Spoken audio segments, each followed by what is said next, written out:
Hi friends, நான் தான் உங்கள் பாலா கைத்ரி பேசுகிறேன். நாங்கள் இப்போ என்ன பண்ணிகிட்ருக்குறோன்னா, நான் வந்து சப்பாத்தி போட்டுட்ருக்கிறேன்.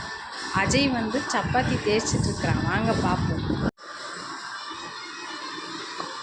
வாங்க பார்க்கலாம் அஜய் சப்பாத்தி தேய்க்கிறத. நான் வந்து மாவு பிணைஞ்சு உருண்டை பிடிச்சி வச்சிட்டேன். அஜய் வந்து உட்காந்து சப்பாத்தி தேய்ச்சி கொடுத்துட்ருக்குறான். எனக்கு டயர்டாக இருக்குது, தேய்ச்சி கொடு அஜய்னேன். சரி ஓகேன்னு தேய்ச்சி கொடுத்தான். இதில் வந்து சேஃபாக வேணும், அப்படி வேணும், இப்படி வேணும்னு கேட்டோம்னா தேய்க்க மாட்டான். அதனால் அவனோட விருப்பப்படியே தேய்டன்னு சொன்னேன். ஆனால் நல்லா தாங்க தேய்ச்சா ஓரளவுக்கு. என்ன கொஞ்சம் பெருசாகிடுச்சு பாருங்கள்.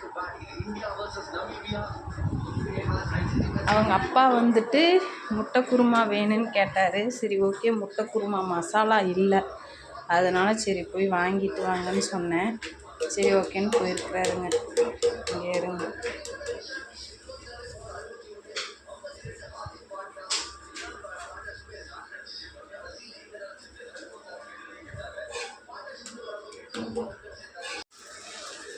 எங்கள் ஆத்துக்காரர் வெற்றிகரமாக கடாயை அடுப்பில் வைத்து விட்டார்.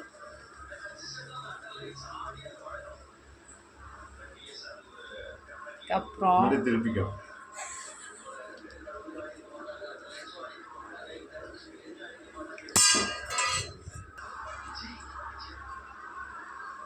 வெற்றிகரமாக வாணலியில் எண்ணெயை ஊற்றுகிறார்.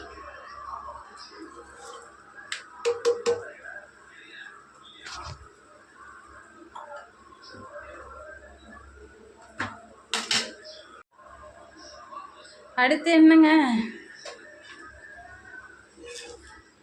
அப்படியே நானும் சப்பாத்தி போட்டுட்டே இருக்கிறேங்க ஃப்ரெண்ட்ஸ்.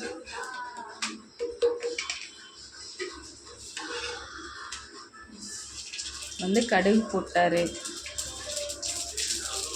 என்றைக்குமே எங்கள் வீட்டுக்காரர் கடுகு நிறையா தாங்க போடுவார். ஏன்னா அப்போ தான் டேஸ்ட்டாக இருக்குமா.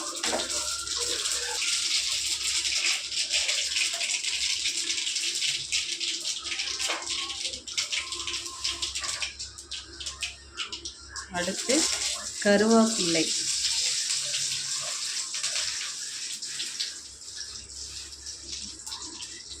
அதுக்கப்புறம் நல்லா குட்டி குட்டியாக கட் பண்ணி வச்சுருக்கிற பெரிய வெங்காயம். அதில் நாங்கள் ஓரளவு வெட்டி வச்சுருக்கோம். ஆனால் அவருக்கு என்ன தோணுதோ அந்தளவு மட்டும் எடுத்துகிட்டு மீதி வச்சுட்டு வருவாருங்க. பார்த்தீங்களா,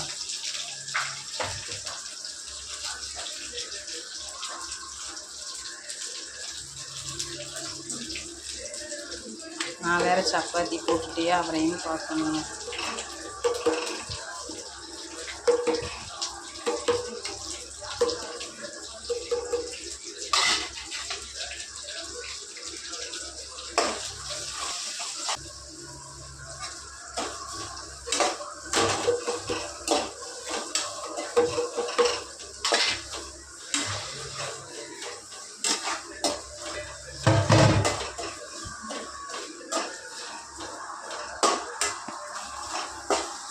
நன்றாக வணக்கி கொண்டிருக்கிறார்.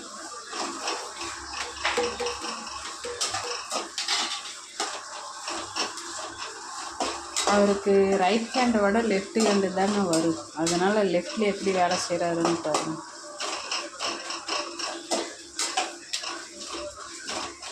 பேசவும் வேண்டாராமாங்க. பாப்பா எவ்வளோ நாளைக்கு இப்படியே இருப்பாருங்க.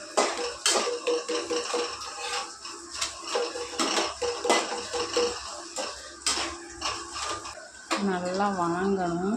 வணங்கினதுக்கப்புறம் நம்ம சப்பாத்தி பார்ப்போம். அஜய் வேறு தேய்ச்சிருப்பான். வாங்க அவனை போய் பாட்டு விடுவோம். என்ன போடுறீங்க? மஞ்சளா?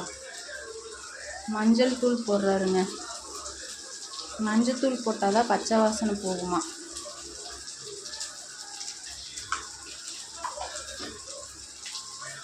அதுக்கெலாம் நம்ம அஜய் பட்டு வந்துடலாம். அஜய் தேய்ச்சாச்சா? என்னடா அதுக்குள்ளே இவ்வளோ தேய்ச்சி வச்சுருக்குற? இங்கே பாருங்க, வர்றக்குள்ளே படன்னு தேய்ச்சிட்டான். இது ஒன்றோட ஒன்று ஒட்டிடும், சொன்னாலும் கேட்க மாட்டான். நான் கொடுத்ததே 6 சப்பாத்தி. அதே நீங்கள் இவ்வளோ நேரம் தேய்ச்சிடும்.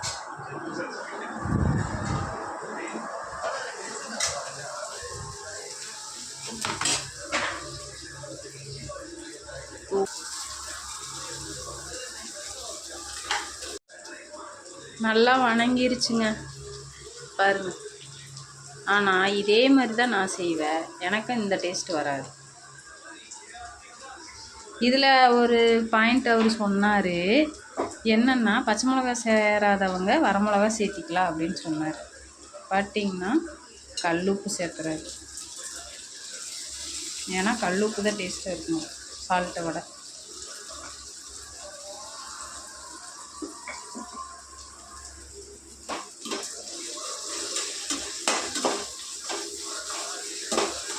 டைம் வேறு ஆச்சு, அதனால 2 பேர் இப்படி நின்றுட்டு பார்த்துட்ருக்குறோம். இல்லைன்னா அவர் செய்கிறத மட்டும் நான் உங்களுக்கு எடுத்துருவேன்.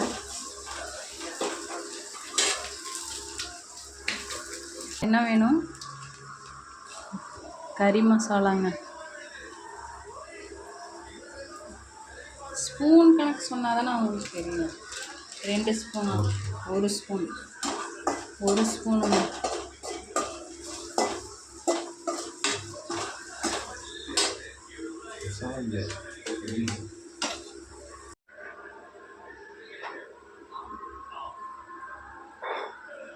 இது வந்து கசகசாங்க.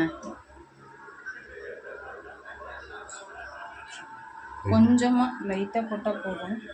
எல்லாத்துக்கும் தெரியும் கசகசா கொஞ்சம் தான் போடணும்.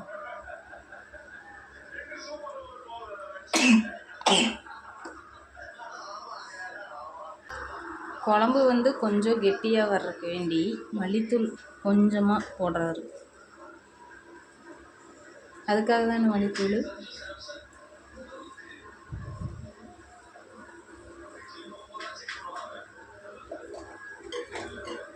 ஒரு சப்பாத்தி தேய்க்குது, ஒரு ஆள் குருமா வைக்கிது, ஒரு ஆள் சப்பாத்தி சுடுது. இதனாலேயே வீடியோ எடுக்கிறதுக்கு ஆள் இல்லைங்க ஃப்ரெண்ட்ஸ்.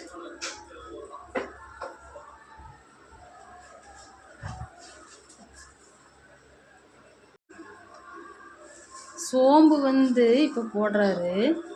இது எதுக்குன்ட்டுனா, முட்டை வந்து அப்படியே உடச்சி ஊற்றுறனால கவுச்சி அடிக்காமல் பச்சை வாசம் அடிக்காமல் இருக்கிறதுக்கு வேண்டி இந்த சோம்பு. அவருக்கு தெரிஞ்சதை அவர் சொல்கிறாருங்க. நீங்களும் எங்களை விட சமைக்க தெரிஞ்சவங்க நிறையா பேர் இருப்பீங்க.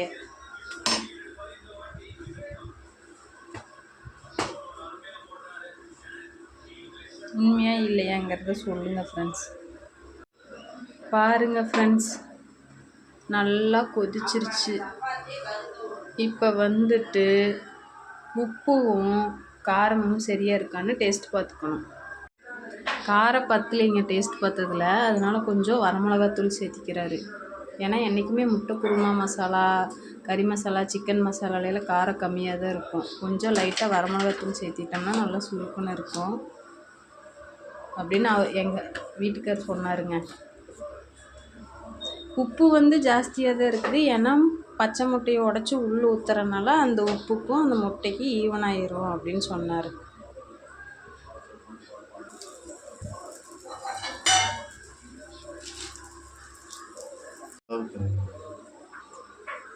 ஓகே, இப்போ அவர் ஊற்றின தண்ணி வந்து இருங்க இந்தளவு இருந்துச்சு. இப்போ சுண்டி இந்தளவு வந்துருக்கு. இப்போ வந்து முட்டையை உடச்சி அப்படியே ஊற்ற போகிறாரு. பாருங்கள்,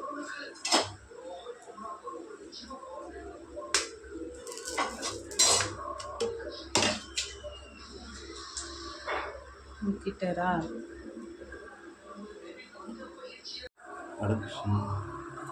அடுப்பு சிம்மில் வச்சுட்டு முட்டை எல்லாத்தையும் உடச்சி ஊற்றியாச்சு. இப்படி தாங்க இருக்கும்.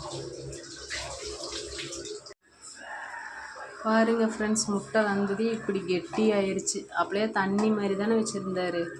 இப்போ பாருங்கள், உங்கள் வீட்டில் ஆள் எச்சா இருந்தால் இன்னும் முட்டை எக்ஸ்டெண்ட் பண்ணிக்கலாம். நாங்கள் வந்து 3 பேருங்கிறனால 5 முட்டை தான் போட்டோம்.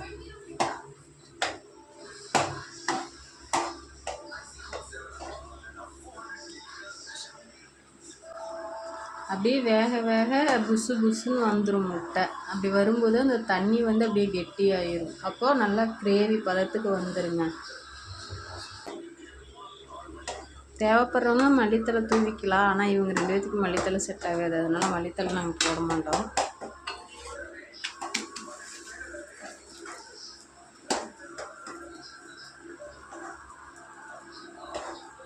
இது வந்து தேங்காய் இல்லாமல் மசாலா அரைக்காமல் சிம்பிளாக 10 நிமிஷத்தில் ரெடி பண்ணக்கூடிய ஒரு வெஜ்ஜு குருமாவும் இப்படி வச்சுக்கலாம். கேரட் பீன்ஸ் போட்டு ப்ளஸ்ஸு நான்வெஜ் குருமாவும் இப்படி வச்சுக்கலாங்க.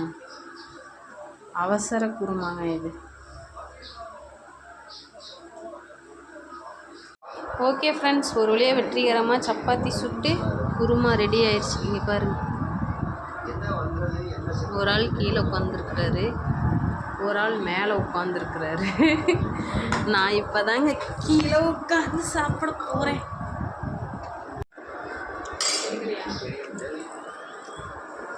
சாப்பிட போகிறேன், வாங்க சாப்பிடலாம். வாங்க